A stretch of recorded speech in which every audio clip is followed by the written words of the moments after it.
जो नई नवेली बहू होती है महाराज उसी की चलती है, और जो बुजुर्ग लोग होते हैं उनकी नहीं चलती। कहते हैं कि तरुणी प्रभुता के हैं सालको बुद्धिदायका। बुजुर्ग लोग तो बैठे रहते हैं और वहाँ जो नई बहू आ जाती है नारद जी कहते हैं उसी की चलती है। फिर जो कमी बेची रह जाती है तो सालको बुद्धिदायका साले साहब जी आ जाते हैं।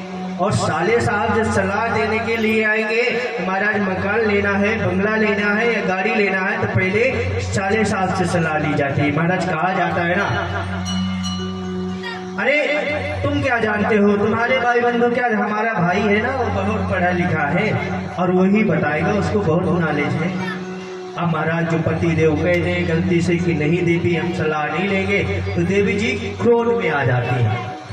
क्योंकि कहते हैं महाराज नारद जी कहते हैं कि देवियां जब श्रृंगार करती है तो कम से कम 20 बार दर्पण को देखती हैं, यानी शीशा को 20 बार देखती हैं। और जब क्रोध में आती है जब नहीं देखती कि मैं कैसी लग रही, राधे राधे बोलना पड़ेगा। तो कहते हैं तरुणी प्रभुता ये है। जो तरुणी होती है बुजुर्ग लोग बैठे रहते हो कि एक गिलास पानी भी मांग लिए गलती से तो वो भी 1 घंटे के बाद प्राप्त होता है। और फिर कहते हैं नारद जी कहते हैं कि दीवार बिगाड़े आरो घर बिगाड़े सारो, हमारे ब्रज में मैया कहा जाता है। अब वहाँ साले साहब की चलती है साल को बुद्धिदायक। और महाराज जब ये स्थिति नारद जी ने देखा तो बोले अब सत्संग यहाँ है ही नहीं, चलो चलते हैं हरिद्वार। जब हरिद्वार के लिए नारद जी का मुख लटका हुआ था वहाँ कौन मिला, शनक सनंदन और सनातन सनत कुमार, चारों भाइयों ने मिला।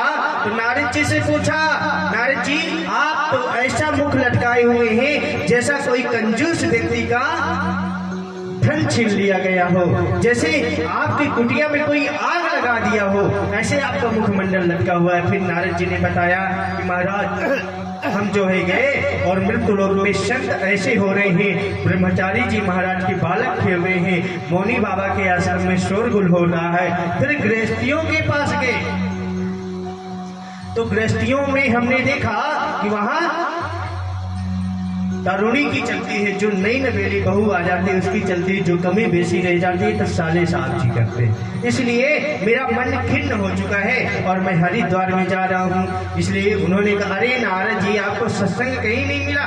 हाँ हाँ हाँ मैंने कर लिया, सत्संग की प्राप्ति हमें हुई ही नहीं। कहते हैं सत्संग क्यों नहीं? अरे श्रीमद् भागवत महापुराण का पान करिए और प्यारे वही तो सत्संग है। और फिर नारद जी कहते हैं कि ठीक है मैं अभी आता हूँ। फिर वहां से चलने लगे श्रीधाम वृंदावन के लिए। जैसे श्रीधाम वृंदावन के लिए गए तो कहते हैं वृंदावन जाने को जी चाहता है, जी राधे राधे गाने को जी चाहता है। भैया जी थोड़ा ठहरिए, ज्यादा भजन खिलाओगे ना इनको तो ये मत वाले हो जाएंगे। अभी आपको सुनाएंगे, थोड़ी कथा भी पाठ कर लीजिए क्योंकि 6:30 बजे का समय है और जो है आप ठीक समय से आए नहीं। 4 बजे कथा चालू हुई है इसलिए पीछे रह रहे। अब हम इसको संपूर्ण करेंगे, इसके बाद जो है आप भजन खूब सुनिए, रात भर सुनिए, दिन भर भैया को यही छोड़ जाएंगे। अब महाराज जो है कहते हैं कि जैसे वृंदावन में और गए तो एक जो है तरुणी लेटी हुई है, उसके ऊपर पंखा कर रहे हैं और 2 वृद्ध उसके सामने लेटे हुए हैं। एक दोनी महायातम दक्षिण भारते नभो भो भो दिष्ट योगी नहीं ब्रजे। अब जैसे देवियों की झुंड में देखा कि उन्होंने जो है आज देवियां इतने पंखा कर रही हैं, एक देवी लेटी हुई है, 2 वृद्ध उसके सामने पड़े हुए हैं। और नारद जी ने वहां पहुंचे और नारद जी कहा कि देखिए तो आए, पर महाराज यदि ये देवी हमको टोक दी कि भैया संतों का यहाँ का क्या काम है देवियों के बीच में, तो महाराज हमारी तो इंसल्ट हो जाएगी। इसलिए नारद जी फिर वापसी आ गए। फिर वो देवी ने आवाज लगाया भो भो साधु क्षणम तिष्ठम अचिंतमपि नाशया दर्श देवाय लोकेशु सर्वथांगे परम ध्रुवा। अरे संत जरा ठहरिए। फिर नारद जी कहते हैं काशित काशी तुम देवी आप कौन, आपका परिचय? बोले महाराज मैं दक्षिण भारत में जन्म ली, कर्नाटक में पली बड़ी, गुजरात गई महाराज, तो वहाँ भी मेरा बहुत मान मर्यादा था। और महाराज जैसे भी मैं वृंदावन में आई, मैं तो जो है जवान होगी और मेरे पिता ज्ञान और वैराग्य वृद्ध हो गए। अब नारद जी उनको औषधि पिलाने लगे और नारद जी से कहने लगे, वो देवी कहती हैं कि नारद जी इनको जरा सचेत करिए। तो नारद जी चटनी चसाने लगे उनको कि गीता पाठे मुहुर्मुहुर् वेद शास्त्रे न भावा भावगीतम गगन सदसं वेदयो विजायते। आज वेदों का पाठ सुना दिया, गीता पाठ मुहुर्मुहुर् जब सुना दिया, थोड़ी सी वो सचेत हो जाते, फिर नीचे गिर जाते। आज आकाशवाणी हुई, ए नारद सत्कर्म करो, सत्कर्म संतों के पास प्राप्त होगी।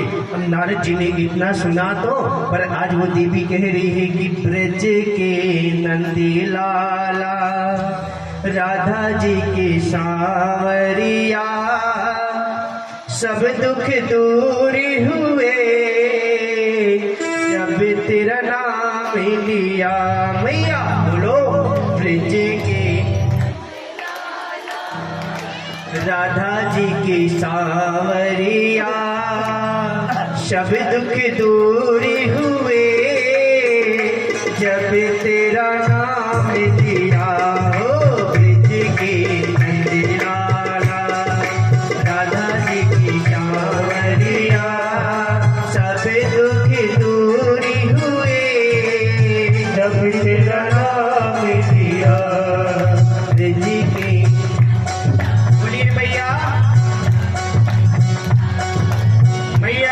कंजूसी ना कर लो, नहीं अभी भर की नैया बोरा में वृंदावन पहुंचाएंगे।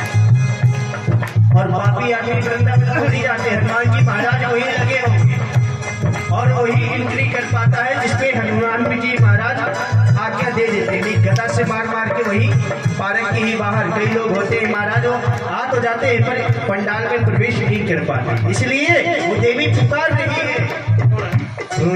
ब्रज के नंदलाला, राधा जी की सांवरिया, ओ ब्रज के नंदलाला, राधा जी की सांवरिया,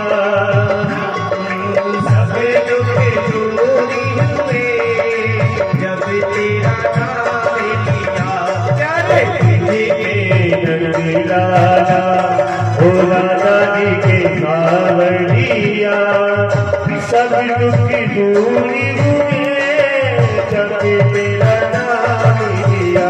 भैया आपकी इतनी आवाज होना चाहिए कि इसके साथ मिलाना है आपको। अभी तक आनंद आ रहे थे ना,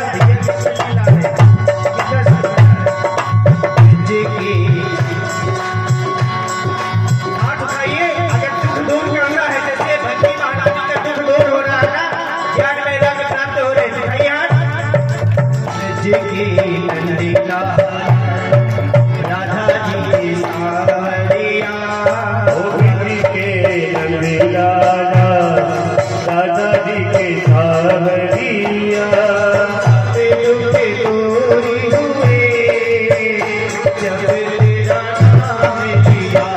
ओ ब्रज के नंदलाला, ओ राधा जी के सांवरिया, सब दुख दूर हुए जब तेरा नाम लिया।